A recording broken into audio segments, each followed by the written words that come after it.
보고 있습니다. 갈대아 우르에서 부름을 받았죠.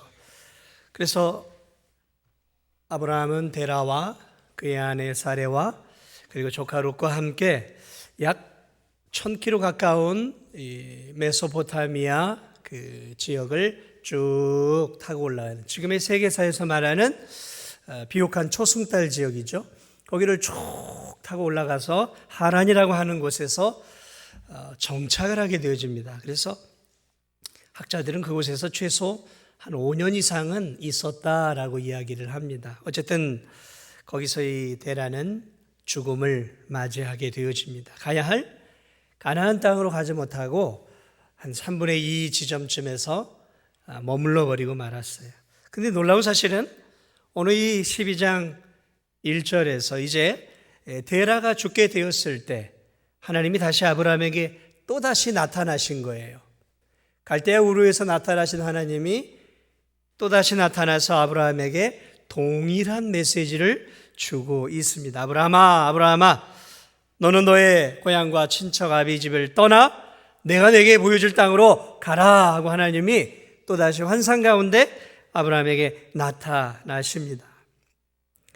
그렇죠. 아브라함은 하나님 말씀에 순종해 본토를 떠나 가나안으로 출발했지만 아버지로 인해서 하란으로 머무르게 되어지죠. 그리고 그곳에서 인생의 방향을 상실해버리고 거기서 적응하고 살아가게 되죠. 인생의 참 목적을 아브라함도 상실해버린 채 하란이라고 하는 좋은 땅에서 옛날의 생활로 다시 돌아가 버리는 것이죠. 이 본문은 하나님의 자녀로 부르신 이 아브라함이 세상에 안주하면서 살아가고 있을 때 하나님이 그를 포기하지 않고 지금 다시 부르고 있는 거예요. 다시 부릅니다. 지난달에 우리가 암송했던 성경 구절이 빌립보서 1장 6절의 말씀입니다. 너희 안에 착한 일을 시작하신 이가 그리스도 예수의 날까지 이루실 줄을 우리는 확신하노라. 여러분, 이게 무슨 말씀일까요? 너희 안에 착한 일을 시작하신 하나님, 우리 안에 구원의 일을 시작하신 하나님은 그 구원의 착한 일을 끝까지 이루시도록 일하신다는 거죠. 아브라함을 부르셨어요. 당신의 자녀로 선택하셨어요. 그런데 아브라함이 순종을 하다가 어느 만큼 가다가 포기를 해버렸어요. 하나님이 넌 끝이다 이렇게 해버렸을까요? 아니요. 너희 안에 착한 일을 시작하신 이가 그리스도 예수의 날까지 그것을 이루신다는 거죠. 하나님이 아브라함을 포기하지 않으셨어요. 그리고 그를 다시 부르십니다.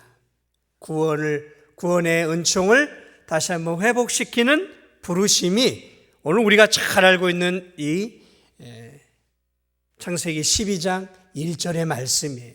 이 1절의 말씀은 하나님이 믿음의 자녀들을 포기하지 않고 다시 사역의 현장으로 또 하나님의 자녀로 다시 한번 확신을 주는 대단히 중요한 구절이에요. 그래서 저는 여러분과 함께 오늘 이 창세기 12장 이 1절의 말씀을 가지고 특별히 구원에 대한 부분을 좀 여러분과 함께 좀 나눠보고자 합니다.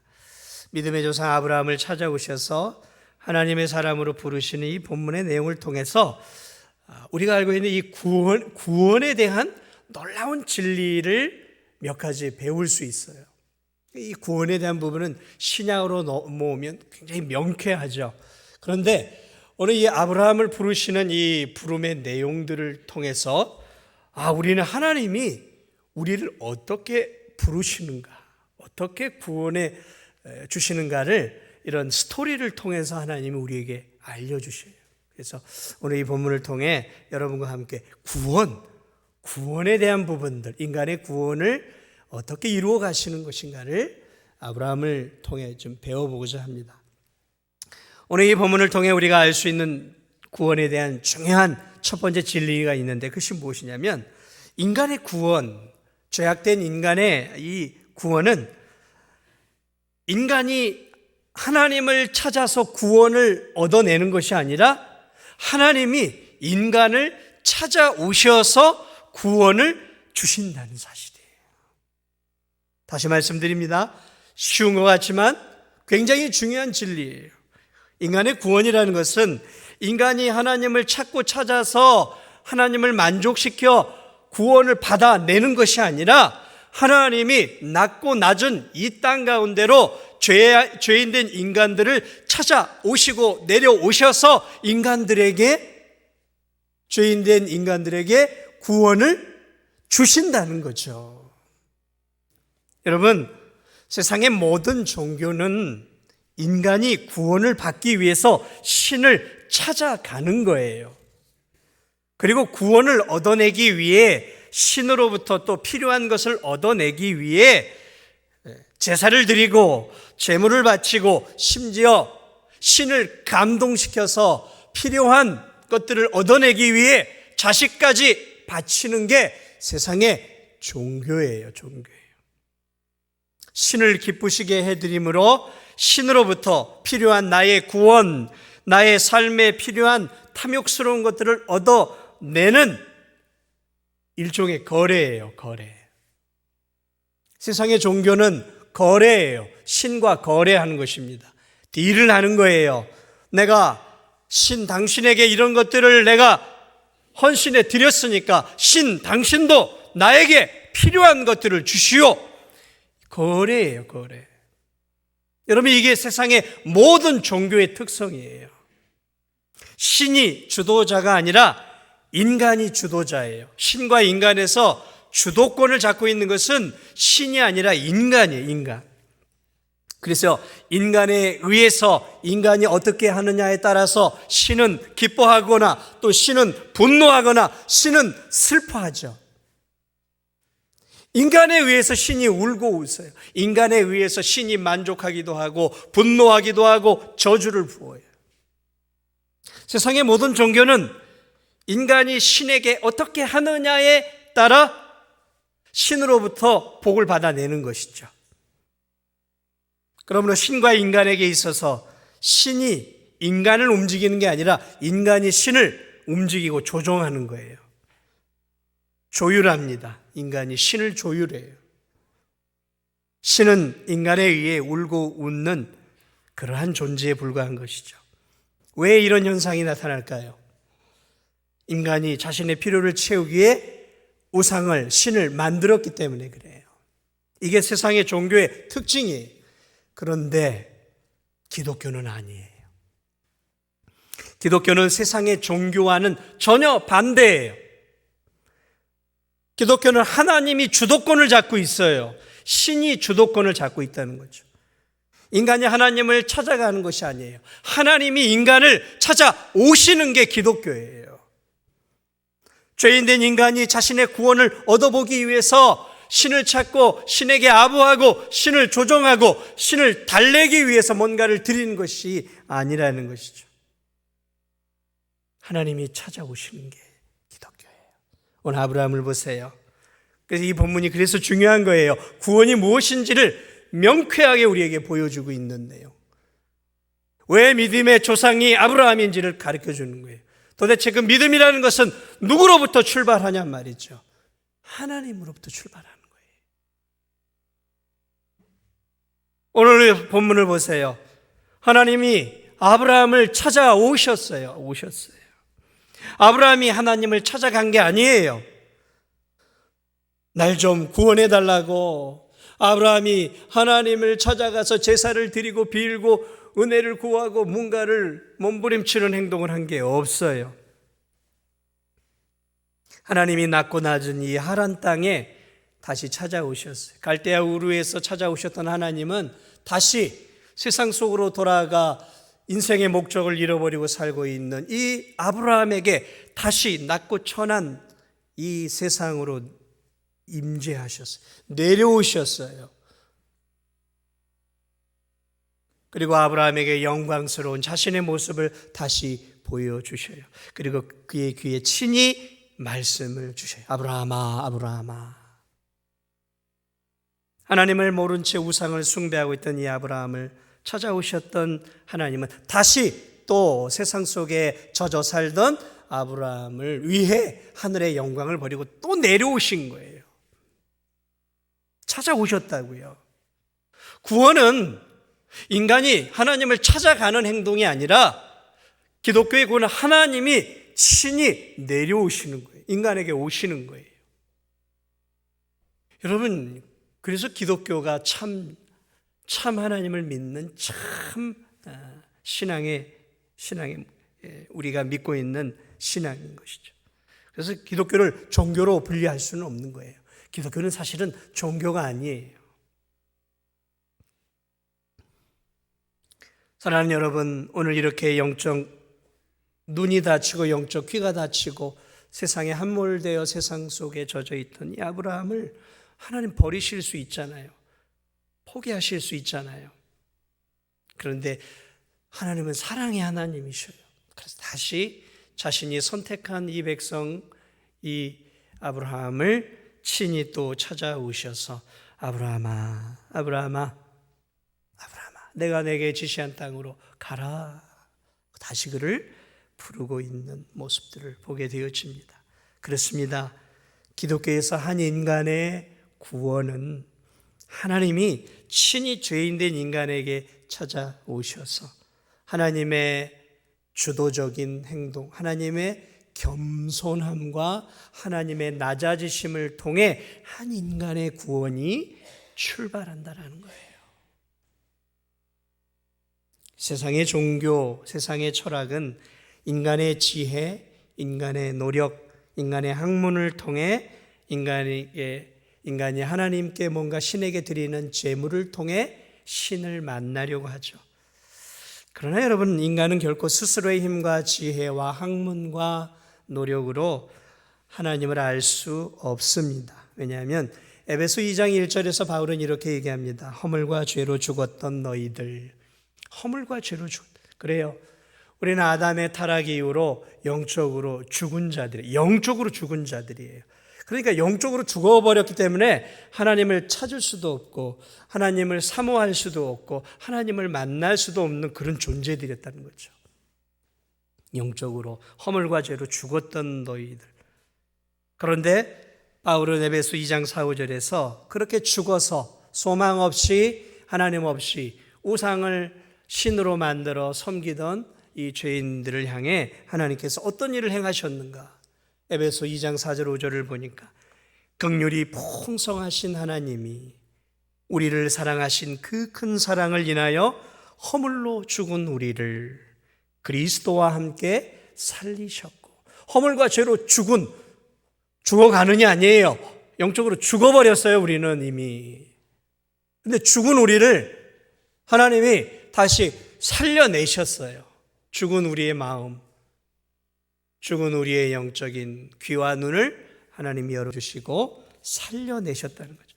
그러므로 아브라함을 찾아오셔서 하나님이 그의 죽은 영혼을 살려내신 거예요. 살려내신 거예요. 그렇습니다. 이렇게 한 인간의 구원, 믿음의 조상 아브라함이 어떻게 하나님을 믿게 돼? 이 우상을 숭배하던 이 아브라함이 어떻게 믿음의 조상이 되어 하나님의 자녀가 되었는가?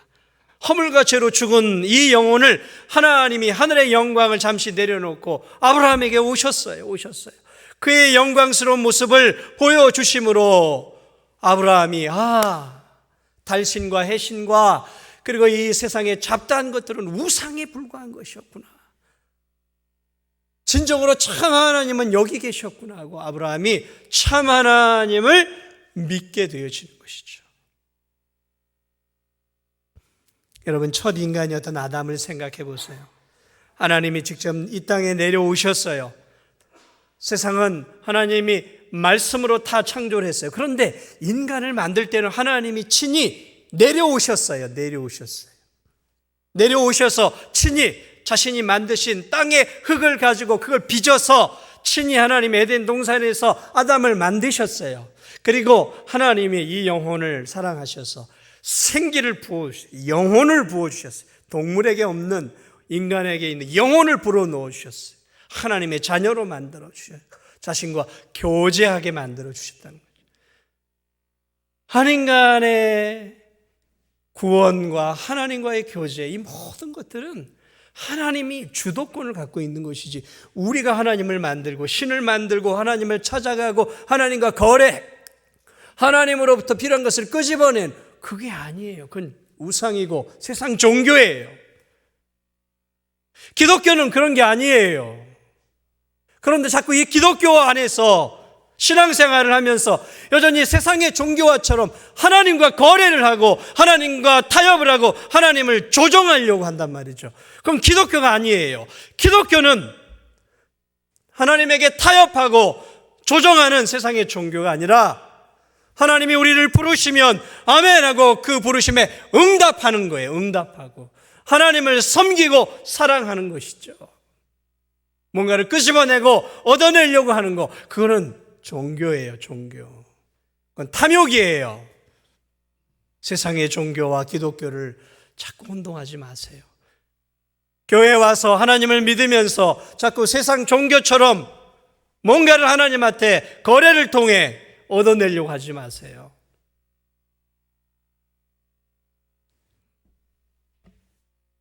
사랑하는 여러분, 우리의 구원이 어떻게 이루어졌습니까? 하나님이 우리를 구원하시기 위해 하나님이 우리에게 뭘 요구하셨어요? 요구한 게 없어요. 하나님이 우리의 구원을 이루시기 위해 하셨던 일이 있다면 그분의 독생자를 이 땅 가운데 육신을 입혀서 이 땅 가운데 보내신 거예요. 인간의 구원, 우리의 구원은 처음부터 끝까지 하나님에게 달려있는 것이지 우리에게 달려있는 게 아니에요. 그래서 우리의 죄의 문제를 해결하기 위해 하나님이, 그리고 그분의 독생자 예수 그리스도께서 육신을 입고 이 땅 가운데 친히 영광을 버리고 이 땅에 오셨잖아요. 그래서 우리의 구원을 위해 우리의 죄짐을 짊어지고 어린 양과 같이 십자가에서 죽으셨잖아요. 우리의 구원을 처음부터 끝까지 계획하고 이루어내신 것은 하나님이시. 그리고 성령 하나님이 우리에게 찾아오셨잖아요. 저와 여러분 속에 아브라함처럼 우상을 숭배하고 세상 속에서 살아가고 있던 우리들에게 찾아오셔서 저와 여러분의 마음속에 들어오셔서 복음을 듣게 하시고 죽은 우리의 영혼을 살려내셔서 그 복음에 반응하게 하시고, 정말 참 하나님이시고 예수님이 우리의 구주시다라는 것을 믿을 수 있도록 우리의 영적인 눈을 열어주시고 영적인 귀를 열어주시고 죽은 마음을 살려내심으로 복음을 받을 수 있도록 우리를 모든 것들을 다 준비해 주시고 우리에게 믿음을 주셔서 아멘 하고 그 놀라운 진리를 아브라함처럼 받을 수 있도록 모든 걸 다 해주셨어요. 그래서 구원은 처음부터 끝까지 하나님의 역사예요. 하나님의 역사. 그게 이 아브라함을 부르신 이 사건 속에 있다는 것이죠. 믿음의 조상 아브라함을 어떻게 하나님의 자녀로 부르셨는지를 통해 우리는 하나님이 어떻게 저와 여러분을 이 죄악된 세상 속에서 부르셨는가를 알 수 있는 거예요. 그러면 우리가 할 수 있는 것이 있다면 아브라함아 아브라함아 하고 부르실 때 예 하나님, 그리고 하나님의 그 말씀대로 따라 순종하는 삶이죠. 오늘 이 본문은 우리에게 그러므로 구원을 주신 하나님의 자녀들이 어떻게 살아야 하는지에 대한 이 구원받은 자의 굉장히 중요한 두 가지를 보여주고 있어요. 그게 첫째 무엇입니까? 부르심을 잘 다시 한번 보세요. 아브라함아 아브라함아 내 본토 친척 아비 집을 떠나라. 너의 고향과 친척과 아버지의 집을 떠나라는 거죠. 거기서 살 수도 있잖아요. 거기서 살 수 있잖아요. 거기서 하나님 믿고 살 수 있잖아요. 왜 그런데 하나님이 굳이 내가 내게 지시할 저 땅으로 가라 하시면서 거기를 떠나라 하셨을까요? 상징적인 중요한 의미가 있는 거예요. 그렇습니다. 그가 거주하고 있었던 그 갈대아 우르, 그리고 그 하란 땅, 그 메소포타미아 지역은 되게 달신을 섬겼어요. 해신, 우리가 알고 있는 바알과 아스타로스뿐만 아니라 달신을 주로 섬겼던 곳이, 그러니까 우상으로 가득한 곳이었어요. 우상으로 가득한 곳이었어요. 잡다한 우상들을 섬기는 곳이었어요. 쾌락이 가득한 곳이었어요. 인본주의가 가득한 곳이었어요. 그래 하나님께서 그를 부르신 것 중요한 이 특징이 무엇이겠습니까?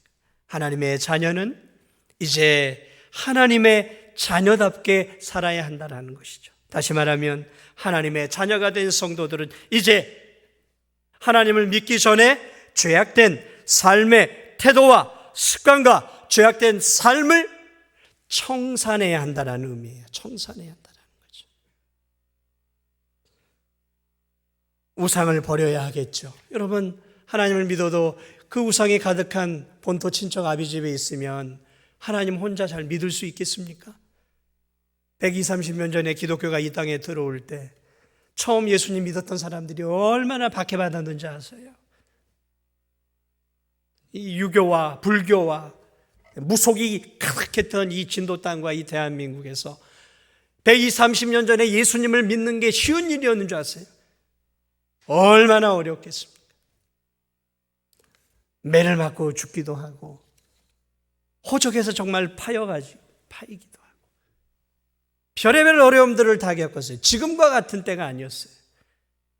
그러므로 하나님은 이제 이 믿음의 조상 아브라함을 통해 이 땅에서 하나님의 나라를 건설할 계획을 갖고 있었을 뿐만 아니라 떠나라라는 것은 이제 하나님의 자녀답게 죄악된 삶을 제거하고 죄악된 삶을 떠나라는 의미가 있어요. 떠나라는. 그렇죠. 이제 마귀의 노예, 죄악의 삶의 습관 속에 살았던 이 아브라함은 이제 거룩한 하나님의 자녀가 되었어요. 거룩한 하나님의 자녀가 되었으니까 이제는 거룩한 하나님의 자녀답게 살아야 되는 거예요. 옛날처럼 살면 안 되는 거예요. 옛날처럼. 어느 날 왕이 길을 지나다니다가 아주 어린 거지 하나가 구걸을 하고 있는 모습을 보았어요. 너무 불쌍해서 왕이 안 되겠다. 그 불쌍한 애기 거지를 이제 데려가자. 그래가지고 제 오늘부터 내 자식으로 삼았다. 이 왕이 거지 애기를 불쌍히 여겨가지고 왕궁으로 데려가서 왕자로 삼았어요. 왕자로. 어린 아기를 한 7, 8살 거지 애기를 데려간 거예요. 마치 저 모세가 나일 강가에 버려졌을 때 바로의 이 공주가 그 아기의 얼굴을 바라보고 긍휼의 마음을 얻고 안 되겠다. 히브리인이지만 내 자식 삼아야지 하고 왕궁으로 모세를 데려가서 결국 대제국의 왕자가 되잖아요. 모세가. 그럼 거지가 7, 8살짜리 아이가 순식간에 한순간에 왕자가 되었어요. 왕자가 되었어요. 그래 깨끗하게 머리도 깎고 목욕도 하고 비단옷 같은 왕자의 옷을 입었어요. 왕자의 옷을. 그러나 여러분, 왕자의 옷을 입고 왕자답게 먹고 마시고 왕자다운 그러한 행복한 삶 속에 있었지만 사랑하는 여러분, 왕궁에 들어가는 왕자 이제는 어떻게 살아야 될까요? 왕자가 되었으니 제 멋대로 살 수 없었을 것입니다. 그전에는 제 멋대로 살았어요. 그렇지 않았겠어요? 신분이 바뀌고 먹고 마시는 것이 바뀌었지만 여러분 생각해 보세요. 그 거지 아이가 어떻게 살았겠습니까? 거지같이 살았어요. 아무 데서나 잤어요. 아무 옷이나 입었어요. 뭐 옷을 빨았겠습니까? 주어진 대로 주어진 것을 닥치는 대로 먹고 살았어요. 시간 개념도 없었어요. 그냥 규율도 없어요. 제 멋대로 살았어요. 자기 하고 싶은 대로 살았어요. 먹고 살기 위해 거짓말도 하고 때로는 남의 것도 빼앗았단 말이죠. 그런데 왕자가 되었어요. 그러면 이제 어떻게 살아야 될까요? 왕자답게 살아야 되는 거예요. 거지같이 살면 안 돼요. 이제는 왕자는 왕자같이 살아야 되는 거예요. 품격 있는 삶을 살아야 되는 거죠. 말 하나, 행동 하나, 밥 먹는 습관 하나가 바뀌어야 되는 것이죠. 여러분, 하나님의 자녀가 되었다라는 것은 신분의 변화만 주어진 것이 아니에요. 이제는 하나님의 자녀다운 삶을 살아야 하는 것이죠. 그러기 위해서 먼저 해야 할 작업이 있어요.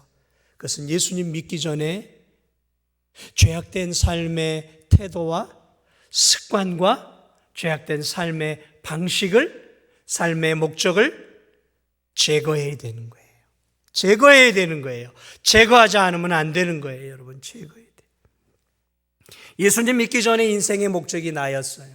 예수님 믿기 전에 내 인생의 목적은 나의 행복이에요. 내 가정의 행복이에요. 그저 나예요. 나 자신의 행복이 아니겠습니까? 그러나 예수님을 믿고 나서는 이 인생의 목적이 바뀌어야 되는 거예요. 나 중심에서 하나님 중심으로 바뀌고, 내 행복에서 하나님의 영광과 하나님의 의와 나라를 위해 내 인생의 목적과 방향성이 바뀌어야 되는 거예요. 내 삶은 그동안 나 자신을 위해서 거짓말도 하고 죄악된 삶의 습관들을 따랐다면, 이제는 하나님의 자녀답게 그 죄악된 습관들 하나하나를 제거해야죠. 말 한마디 한마디가 바뀌어야 되는 거예요. 예전에는 함부로 말하고, 함부로 욕하고, 함부로 음란 패설을 이야기하고, 함부로 다른 사람의 마음속에 비수를 찌르는 말을 했다면, 이제는 말이 바뀌어야 되는 거예요. 말이 바뀌어야죠. 생각이 바뀌어야죠. 시간 사용이 바뀌어야 되는 거예요. 삶의 태도가 바뀌어야 되는 거예요. 다 바뀌어야 돼요. 다 바뀌어야 되는 거예요. 그런데 바뀌려고 하지 않아요. 예수님 믿었으니까 천국 가면 되지 하고, 그러면서 예수님 믿기 전에 죄악된 삶의 태도와 습관들을 그대로 가지고 가려고 해요. 여러분, 그러면 안 되는 거죠. 거지 같은 아이가 왕궁에 들어와서 신분이 바뀌었으면 이제 왕자다운 삶의 태도와 삶의 습관으로 바뀌어야죠. 바뀌어야 되는 거예요. 그래야 그 잘못된 것들을 버려야 비로소 이제 왕자다운 삶을 그때 살아가는 거예요. 그때 살아가는 거예요. 이전에 제가 여기 진도 와가지고 탁구를 한 2년인가 배웠어요. 탁구 관장한테 배웠어요. 지금은 이제 탁구장도 없어졌는데. 근데 그 탁구 관장이 저한테 가르쳐 준 게 뭐냐면, 한 1년, 2년 동안은 뭘 가르쳤냐면, 제가 이 초등학교, 중학교, 고등학교 이 청년 시절에 막 치던 탁구 습관을, 그것을 제거하는 훈련을 가르치더라. 저는 이 탁구장 가면은 고급 기술을 가르칠 줄 알았어요. 남들이 못 치는 드라이브나 어려운 기술을 가르칠 줄 알았어요. 그런데 그걸 안 가르치고 정말 지겹게 뭘 가르쳤냐면, 제가 가지고 있었던 막 치던 탁구의 잘못된 습관들을 교정하는 것을 거의 6개월에서 1년을 가르쳤어요. 처음엔 싫었어요. 그냥 막 드라이브 가르쳐 막 내려 꽂고 막 이런 것들을 배우길 원했는데 그게 아니라는 거죠. 그런데 제가 1년, 2년 동안 그걸 배웠어요. 그러고 나니까 그때부터 이제 어려운 고급 난이도의 기술을 가르쳐 주더라고요. 그래서 알았어요. 아, 그렇구나. 탁구를 잘 치기 위해서는 예전에 막 치던 습관들을 벗어버리지 않으면 좋은 고난이의 기술을 가질 수가 없는 거예요. 테니스도 마찬가지인 것 같고요. 다 마찬가지다. 막 치던, 내 마음대로 치던 마찬가지예요. 하나님의 자녀답게 고급스러운 하나님의 자녀들의 삶을 사는 거, 옛 습관 그대로 가지고 고급스러운 하나님의 자녀들, 여러분 그거 안 돼요. 안 돼요. 하나는 버려야 돼요. 그러므로 사랑하는 여러분, 여러분의 죄악된 삶의 입술의 습관, 이런 것들을 제거하는 훈련들을 해야 돼요. 근데 성도들이 이런 것들 잘 안 하려고 해요. 안 하려고 해요. 그런데 여러분 그거 아세요? 그게 안 바뀌면 여러분의 신앙의 수준은 늘 그 자리라는 거. 20년, 30년이 지나서도 여전히 입술이 세상 입술과 다르지 않아요. 마음 씀씀이가 다르지 않아요. 왜? 그것들이 제거가 안 됐는데 더 고상한 하나님의 입술이 될 수는 없는 거죠. 그건 위선자죠. 내 본토 친척 아비 집을 떠나라. 제거하라라는 거예요. 제거하라는 거죠. 내 오른손이 범죄하였느냐? 내 오른손을 잘라내라. 네 오른눈이 범죄했느냐? 네 오른눈을 빼버리라. 예수님이 굉장히 잔인한 말씀을 하셨어요. 제자들에게. 아니 어떻게 오른손이 죄를 진다고 잘라버립니까? 옳은 눈이 죄악된 것을 봤다고 어떻게 뽑아버립니까? 예수님 왜 그렇게 말씀하셨어요? 진짜 옳은 눈 뽑고 옳은 팔을 잘라버리라는 말씀입니까? 그럼 다 병신되죠. 예수님의 말씀은 그런 의미는 아니에요. 그만큼 죄악된 삶의 습관을 잘라내지 않으면 그러한 죄악된 삶의 습관이 너를 지옥으로 인도한다는 거죠. 지옥으로. 차라리 잘라내고서라도 하나님의 자녀다운 삶을 통해 영원한 천국에 가야 되지 않겠냐. 잘라내는 것은 고통스러운 거예요. 끊어내는 것은 미신을, 하나님을 믿으면서 여전히 미신을 따르고 여전히 이렇게 운세를 바라보고 여전히 사주팔자를 더 신경을 쓰고 여전히 이사를 할 때 되면 손 없는 나를 찾고 여전히 이 세상의 기륭화복에 대해서 관심을 기울이고 있다면 그걸 끊어내야 되는 거예요. 그것과 하나님을 병행해 섬길 수 없는 거예요.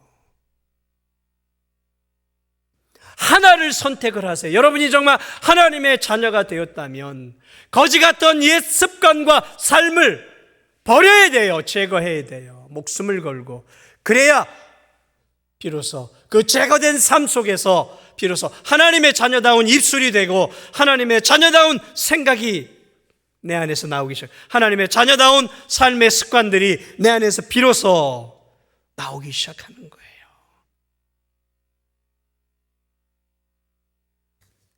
버리세요. 여전히 가지고 있는 죄악된 삶의 습관들. 예수님 뽑아버리라고 그러시잖아요. 잘라버리라고 그러시잖아요. 그럴 때 비로소 우리는 아브라함처럼 이제 새로운 삶으로 출발하는 거죠. 버리고 어떻게 하라고요? 내가 내게 지시할 땅으로 가라. 거기가 어디입니까? 약속의 땅이에요. 가나안이죠. 가나안이. 약속의 땅으로 가라라는 거죠. 가는 거예요. 이제 목적지가 바뀌었잖아요. 목적지가 세상이 아니, 이젠 약속의 땅이 된 거예요. 약속의 땅. 사랑하는 여러분, 구원받은 성도는 이 세상 하란과 같고 갈대아 우루 같은 이 세상이 우리가 정주하고 정착해야 할 목적지가 아니에요. 우리의 목적지는 가나안이에요. 가나안은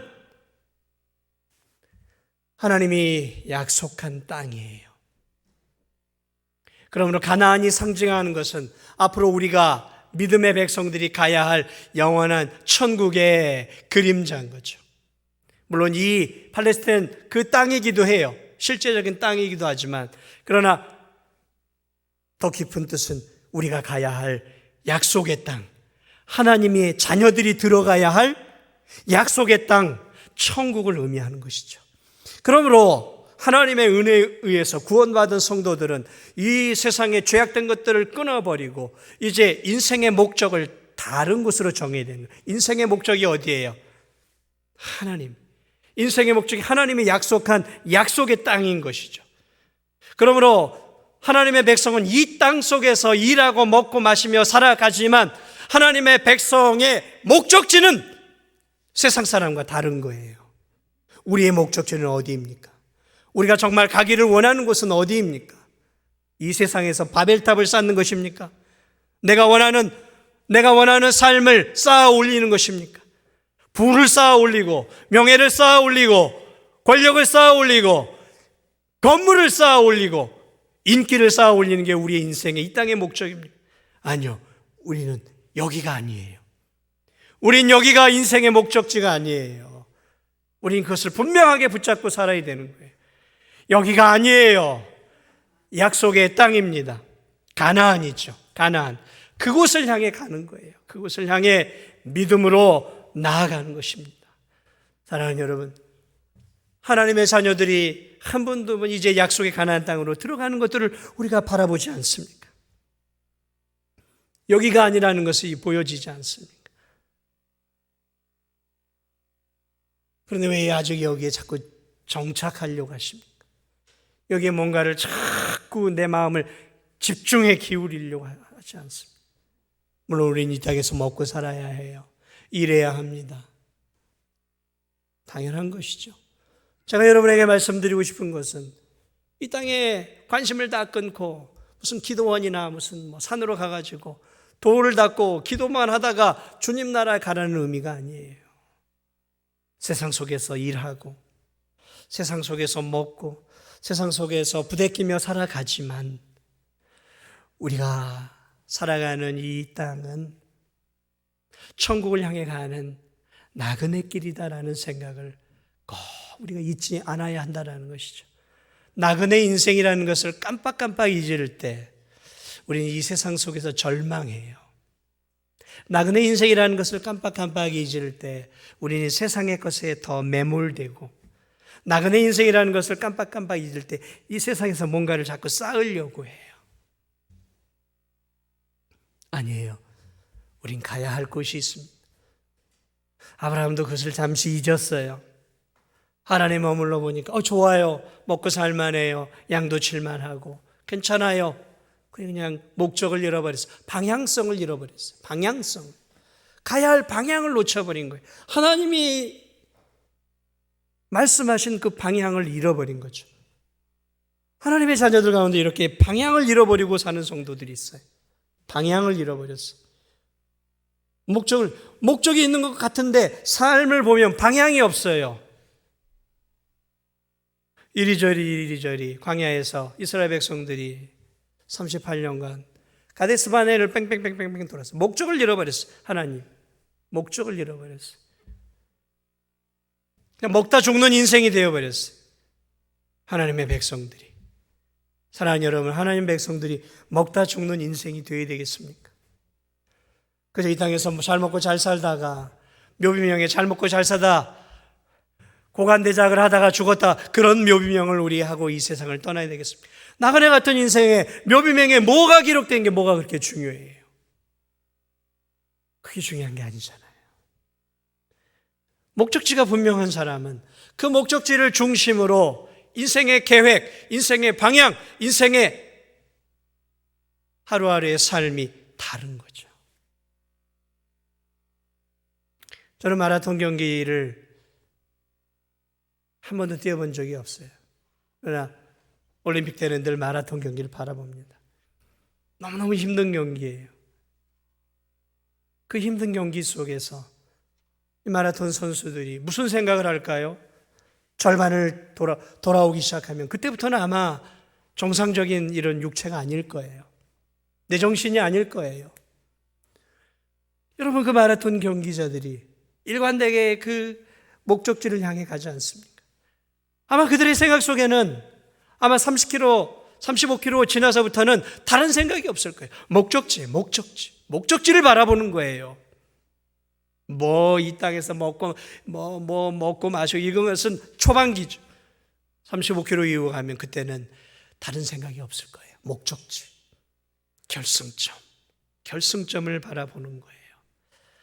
그리고 그 결승점을 향해 자기 페이스를 놓치지 않고 죽을 힘을 향해 가는 거죠.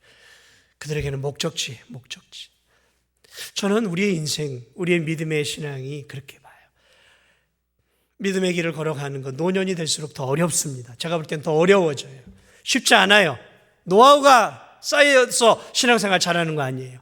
신앙은 목적지가 가까울수록 더 힘들어요. 그래서 젊은이들보다 중년이 신앙생활하기 힘들고, 중년보다 노년이 또 신앙생활하기 힘들고, 노년보다 죽음이 가까운 사람이 신앙생활하기가 더 훨씬 어려워요. 마라톤 경기와 같아요. 그럼 하나를 생각하고 하는 거예요. 하나. 어디요? 천국이라는 목적지.